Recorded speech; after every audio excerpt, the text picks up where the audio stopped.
บ้านแต่ชาวบ้านเนาะที่พาท่านผู้ชมมาเบิ่งขั้วคำน้ำหุงซึ่งเป็นขั้วไม้ที่ว่าจำลองเนาะเป็นขั้วโซขาวซึ่งสร้างขึ้นโดยชาวบ้านบ้านแต่ชาวบ้านเนาะแล้วก็ที่พาผู้ชมไปเบิ่งบรรยากาศน้ำหุงนะแล้วก็การเก็บไข่แล้วก็ของแห่เนาะของประชาชนเนาะไปติดตามเขากันเลยโอเค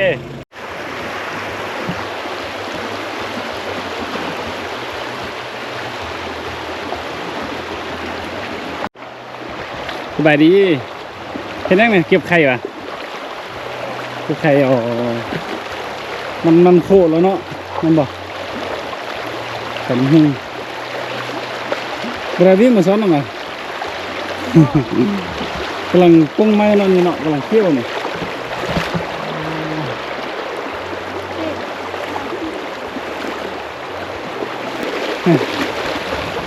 เก็บไปให้ยังกินนี่จะได้กินแซ่บเลยออกหมกน่าจะออกกระหมกนี่แหละเนาะลองสิยังสิป่าอ๋อเป็นคนบ้านใส่สวัสดิ์นี่บอกเอาเงียบจบเลยวะหอห้าป่ะหอห้าโอ้เขาอยู่บ้านนี่เลยสิอันนั้นไม่ใช่หน่ะคนนั้นเป็นใช่หน่ะฮะน้องสาวน้องสาวผู้ใหญ่ก็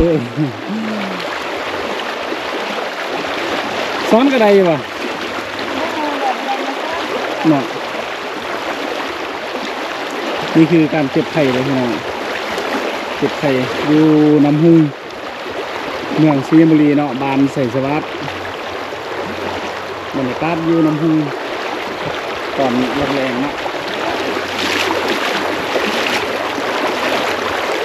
จับบ่ได้แล้วเนาะนี่พี่น้องไข่ถ้าเราเคยเก็บไข่ได้เนาะคอมเมนต์บอกเลยเด้อไข่น้ำหุ่งไม่ชอบกินเนาะกินว่ะพี่ล่ะ17เห็นดีปอห้าว่ะเอาแล้วเนาะ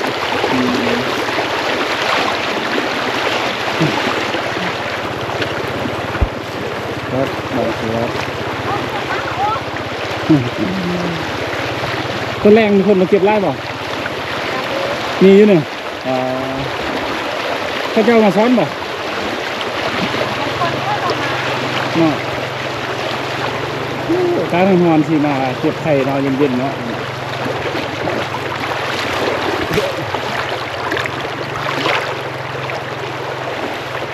งานเลยธรรมชาติบ้านเฮาอุดมสมบูรณ์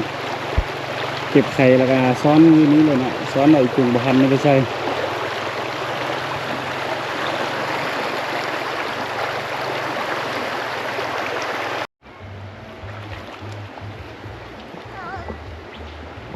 พระแนมแรงทุกคนก็เริ่มลงมาสักเครื่องอาบน้ำอยู่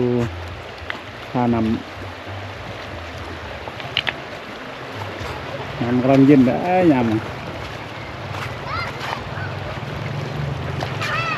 มาแล้วเข้าข้อซึ่งเป็นข้อใหม่เนาะเฮ็ดเป็นข้อโซ่ขาวเนาะยามแรงเลยสีได้เฮ็ดประมาณนี้แหละฝั่งนี้ก็จะเป็นกล้วยที่ว่าเก็บบางหินใส่ใช่เนาะซ่านเป็นกล้วยแล้วก็เก็บบางหินมาใส่ให้เป็นเศร้าข้อเป็นปัญญาชาวบ้านเนาะนี่เนาะ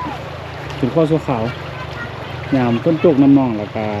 ไล่เนาะจะไล่หินเลยนี่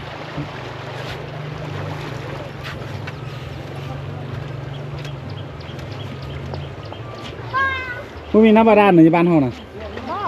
ได้ลงน้ำมาสักเครื่องหินในน้ำเบิดเนาะ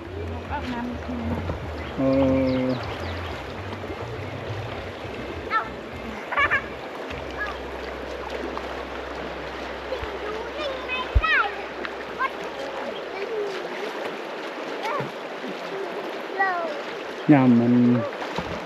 ฝนตกน้ำนองแล้วก็สิได้ข้ามบักเนาะเพราะว่ารถจะได้จอดอยู่พุ่นแหละรถใหญ่มาบ่ได้เนาะมันบ่มีอันพาลงเนาะรถใหญ่ก็น่าจะเป็นรถซิงเนาะลงเนาะรถซิงข้ามได้อยู่เนาะข้ามได้แต่รถซิงมันบ่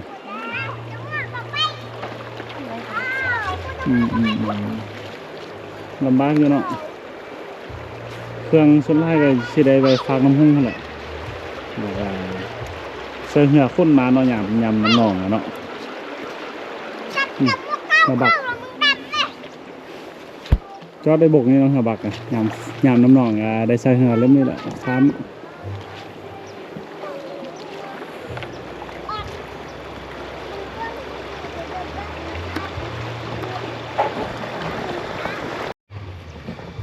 ยำน้ำหนองกับซีใส่เหือเริ่มนี้เนาะ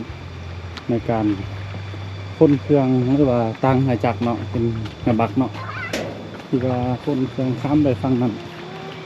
ตลาดตะลีซื้อเครื่องกับซีเมนต์ใส่หายจักนี้เนาะพ่นยำน้ำหนอง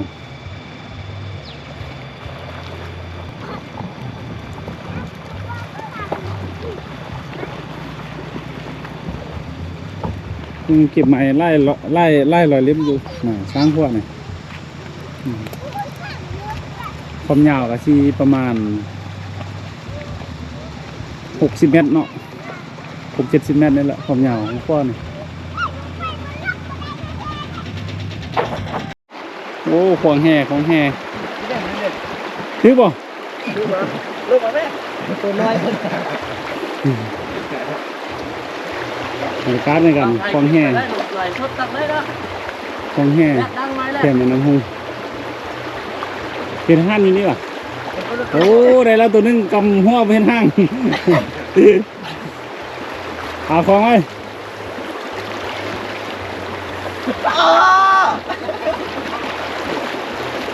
มูเลยแหละ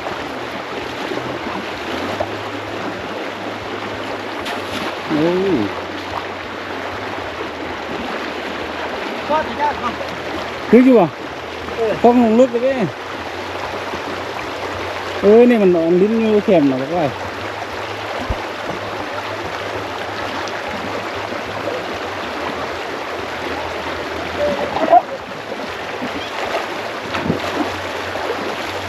ขนาดออกไปหุ่นไปหรอ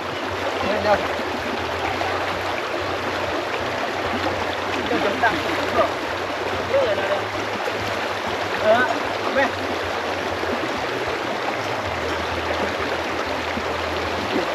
บอกคล้องมาใส่เลยนี่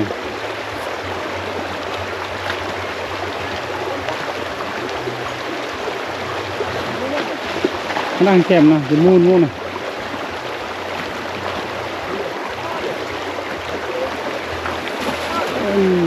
คนแห่ปลาคิงหน่อยเลยนี่